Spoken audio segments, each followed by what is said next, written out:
السلام علیکم ورحمۃ اللہ وبرکاتہ۔ میرے پیارے آقا علیہ الصلاۃ والتسلیم کے پیارے دیوانوں، خاتون جنت حضرت فاطمۃ الزہرا رضی اللہ عنہا کی کنیزوں، سچی حکایات کے درس نمبر 232 ایپیسوڈ نمبر 232 میں آپ تمام کا استقبال ہے۔ الصلاۃ والسلام علیک یا رسول اللہ،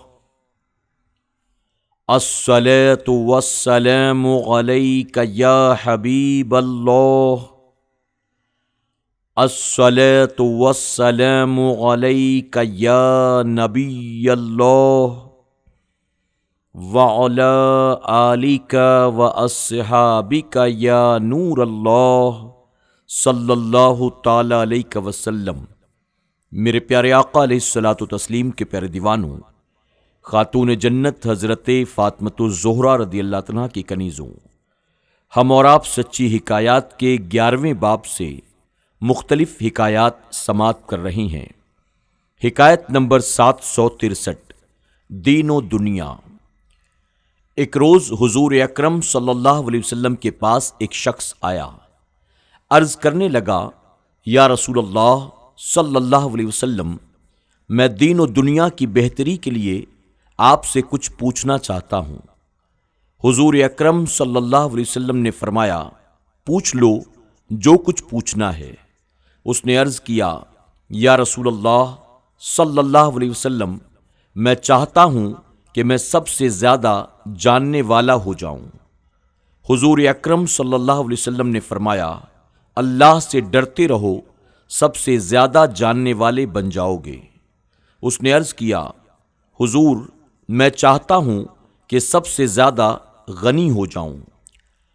حضور اکرم صلی اللہ علیہ وسلم نے فرمایا، قناعت اختیار کر لو، سب سے زیادہ غنی ہو جاؤ گے۔ عرض کی، میں چاہتا ہوں میں اچھا بن جاؤں۔ فرمایا، لوگوں سے اچھائی کرو، اچھے بن جاؤ گے۔ عرض کی، میں چاہتا ہوں کہ میں انصاف کرنے والا بن جاؤں۔ فرمایا، جو اپنے لیے پسند کرتے ہو دوسروں کے لیے بھی وہی پسند کرو، انصاف کرنے والے بن جاؤ گے۔ عرض کی، میں چاہتا ہوں میں اللہ کا خاص بندہ بن جاؤں۔ فرمایا، اللہ کی یاد کثرت کے ساتھ کیا کرو، اس کے خاص بندے بن جاؤ گے۔ عرض کی، میں چاہتا ہوں کہ میرا ایمان کامل ہو جائے۔ حضور اکرم صلی اللہ علیہ وسلم نے فرمایا، اپنے اخلاق کو اچھا کر لو، ایمان کامل ہو جائے گا۔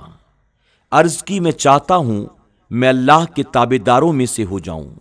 فرمایا، اللہ کے فرائض ادا کرتے رہو، اس کے تابع دار بن جاؤ گے۔ عرض کی، میں چاہتا ہوں کہ قیامت کو میں نور میں اٹھوں۔ فرمایا، کسی پر ظلم نہ کرو، قیامت کو نور ہی میں اٹھو گے۔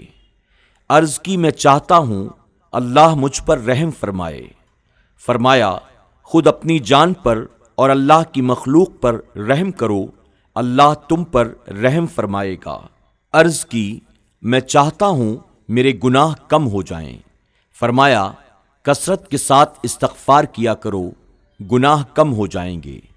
عرض کی، میں چاہتا ہوں میرے رزق میں وسعت پیدا ہو۔ فرمایا، ہمیشہ طہارت پر رہو، رزق میں وسعت پیدا ہو جائے گی۔ عرض کی، میں چاہتا ہوں اللہ اور اس کے رسول کے دوستوں میں سے ہو جاؤں۔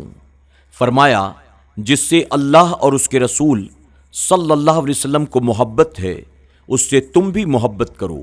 جس سے اللہ اور اس کے رسول کو دشمنی ہے، اس سے دشمنی رکھو، اللہ اور اس کے رسول کے دوستوں میں سے ہو جاؤ گے۔ عرض کی، میں چاہتا ہوں کہ اللہ کے غضب سے بچ جاؤں۔ فرمایا، تم کسی پر غضب نہ کرو، اللہ کے غضب سے بچ جاؤ گے۔ عرض کی، میں چاہتا ہوں اللہ میرے عیوب کو ڈھانپ دے۔ فرمایا، تم اللہ کی مخلوق کے عیوب کو ڈھانپو، خدا تمہارے عیوب کو ڈھانپ دے گا۔ عرض کی، میرے گناہوں کو ڈھونڈنے والی کون سی چیز ہے؟ فرمایا، آنسو، خضوع اور بیماریاں۔ عرض کی، کون سی نیکی اللہ کو بہت پسند ہے؟ فرمایا، اچھا خلق اور تواضع اور مصیبت کے وقت صبر اور اللہ کی مرضی پر راضی رہنا۔ عرض کی کون سی برائی اللہ کو ناپسند ہے؟ فرمایا برا خلق۔ عرض کی اللہ کے غضب کی آگ کو بجھانے والی کیا چیز ہے؟ فرمایا صدقہ و خیرات اور صلہ رحمی۔ عرض کی جہنم کی آگ کو بجھانے والی کیا چیز ہے؟ فرمایا روزہ۔ سبق: ہمارے حضور صلی اللہ علیہ وسلم دین و دنیا کی بہتری کے لیے تشریف لائے ہیں۔ آپ کی تعلیم دین و دنیا کے حسن و خوبی کی جامع ہے۔ خوش نصیب ہیں وہ لوگ جو حضور اکرم صلی اللہ علیہ وسلم کی جامع تعلیم پر عمل پیرا ہو کر اپنا دین اور اپنی دنیا بھی بنا لیتے ہیں۔ جو لوگ ہمارے حضور صلی اللہ علیہ وسلم کے ارشادات پر عمل پیرا نہیں، ان کے دونوں جہاں بھی خراب ہیں۔ حکایت نمبر 764: گوہ کی گواہی۔ حضرت عمر فاروق اعظم رضی اللہ عنہ فرماتے ہیں، ایک مرتبہ ہم حضور اکرم صلی اللہ علیہ وسلم کی خدمت میں حاضر تھے کہ ایک اعرابی آیا جس کے پاس ایک گوہ تھی۔ وہ کہنے لگا، مجھے لات و عزا کی قسم، اے محمد، میں تجھ پر ہرگز ایمان نہ لاؤں گا جب تک کہ یہ گوہ تمہاری صداقت کی گواہی نہ دے۔ حضور اکرم صلی اللہ علیہ وسلم نے فرمایا، اچھا سنو۔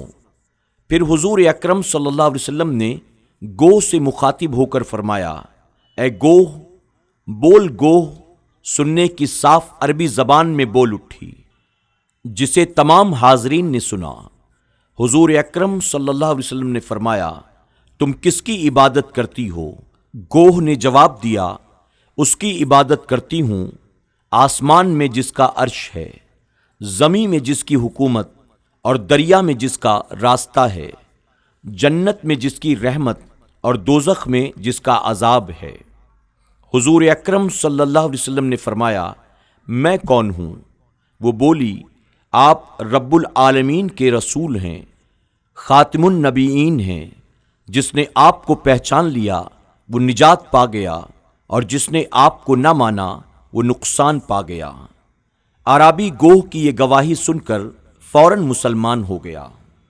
سبق: ہمارے حضور صلی اللہ علیہ وسلم کی صداقت و عظمت کا اقرار اور آپ کے خاتم النبیین ہونے کا علم جانوروں کو بھی ہے۔ پھر جو شخص حضور کی عظمت اور ختم نبوت میں شک کرے وہ جانوروں سے بھی بدتر ہوا یا نہیں۔ حکایت نمبر 765: معجزہ۔ ایک مرتبہ حضور اکرم صلی اللہ علیہ وسلم ایک تالاب کے کنارے تشریف فرما تھے۔ وہاں ابو جہل کا بیٹا اکرمہ بھی موجود تھا۔ وہ کہنے لگا، اگر آپ سچے ہیں تو وہ جو تالاب کے دوسرے کنارے پر پتھر پڑا ہے اسے حکم دیجئے کہ وہ پانی پر تیرتا ہوا آپ کے پاس پہنچ جائے اور ڈوبے بھی نہ۔ حضور اکرم صلی اللہ علیہ وسلم نے اس پتھر کی طرف اشارہ فرما کر فرمایا، میرے پاس آؤ، تو وہ پتھر اسی وقت اپنی جگہ سے اکھڑ کر پانی میں آ گیا۔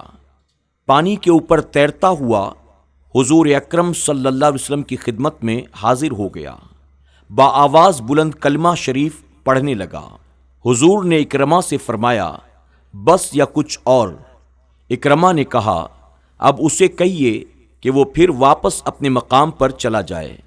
چنانچہ حضور اکرم صلی اللہ علیہ وسلم نے پھر اسے ارشاد فرمایا تو وہ واپس تیرتا ہوا اپنی جگہ پر چلا گیا۔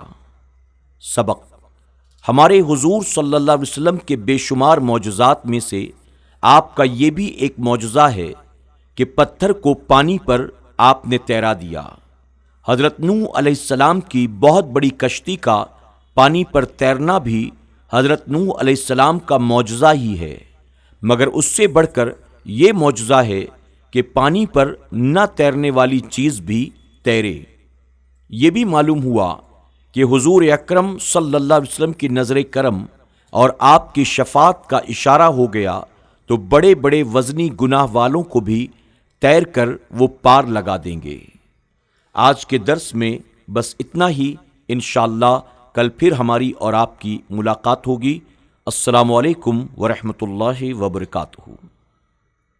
YouTube پر ہمارے SDI آڈیو چینل کو ابھی سبسکرائب کریں، سچی حکایات کے تمام ایپیسوڈز کو سنیں اور نئے ایپیسوڈز کی نوٹیفیکیشن کے لیے بیل آئیکن پر کلک کرنا نہ بھولیں۔ لائک کریں، سبحان اللہ، الحمدللہ کے ذریعے کمنٹ کریں اور اس کاری خیر کا حصہ بننے کے لیے ان حکایات کو زیادہ سے زیادہ اپنے دوست احباب اور رشتہ داروں کے ساتھ شیئر بھی ضرور کریں۔